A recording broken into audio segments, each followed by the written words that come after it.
Hi guys మన 100 days of muscle building series లో day 43 and 44. 43 complete rest day and అట్లనే 44 లో కూడా నేను ఏం టిప్స్ షూట్ చేయలేదు. సో ఎందుకు 43 రెస్ట్ అంటే నా మజిల్ అనేది మంచిగా రికవరీ లేదు. అండ్ అట్లానే ఈ 42 ఈ 40 డేస్ ని ఓన్లీ వెజ్ తోనే మనం డైట్ ప్లాన్ అనేది తీసుకున్నాం. సో దాని వల్ల నా మజిల్ అనేది మంచిగా రికవరీ లేదు. వెజ్ తో వెజ్ లో ప్రోటీన్ దొరుకుతుంది, బట్ మజిల్ రికవరీ అనేది అంత స్పీడ్ ఉండదు. లైక్ ఈ chicken, mutton, like fish, eggs వీటితో కంపేర్ చేసుకుంటే వెజ్ లో అనేది ప్రోటీన్ దొరుకుతుంది కానీ బట్ మజిల్ రికవర్ అనేది అంత స్పీడ్ ఉండదు.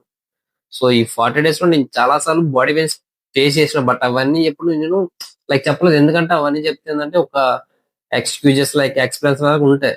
అట్లా కానీ మనం స్టార్ట్ చేసినామంటే ఇంకా మనకి మనమే నచ్చం అనేసి ఇంకెప్పుడు చెప్పలేదు. సో పర్సనల్ నేను ఫీల్ అయింది ఏంటంటే వెజ్ తో మజిల్ రికవర్ అనేది కొంచెం స్లోగా ఉంటుంది. లైక్ కొంతమంది ఉంటారు చిన్నప్పటి నుంచి నాన్ వెజ్ ని అవాయిడ్ చేసేవాళ్ళు, కొంతమంది తినలేరు నాన్ వెజ్ ని.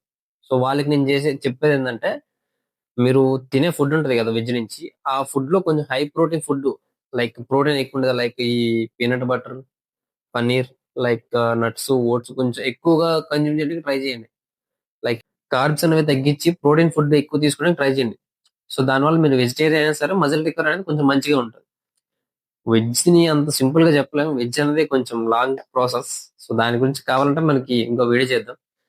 బట్ మెయిన్ థింగ్ ఏంటంటే ఎవరైతే ఈ gym join beginner to intermediate stage లో ఉంటారో వాళ్ళకి నేను చెప్పేది ఏంటంటే మజిల్ బిల్డింగ్ పైన మంచిగా ఫోకస్ చేయండి ఫస్ట్. ఈ బల్కింగ్, కటింగ్ ఇవన్నీ సెకండరీ. సో మీకు మజిల్ బిల్డింగ్ అనేది ఏందో తెలియకపోతే మీ జిమ్ లో సీనియర్స్ ఉంటారు కదా, వాళ్ళని అడిగి తెలుసుకోండి ఫస్ట్. ఈ బల్కింగ్ సెకండరీ అనేది చాలా నెక్స్ట్ స్టేజ్ అనేది. సో మీరు ఫస్ట్ మజిల్ బిల్డింగ్ పైన మంచిగా ఫోకస్ చేయండి. అది మీకు తర్వాత తర్వాత మంచిగా హెల్ప్ అవుతుంది. మీకు ఇప్పటి వరకు నేను చెప్పేది అర్థమైతే ఓకే. సో ఎవరికైతే అర్థం కాదో వాడు ఏదో కామెంట్ వేసి దిగండి. సో దానివల్ల నాకు ఏ ఫరక్ కూడా పడదు.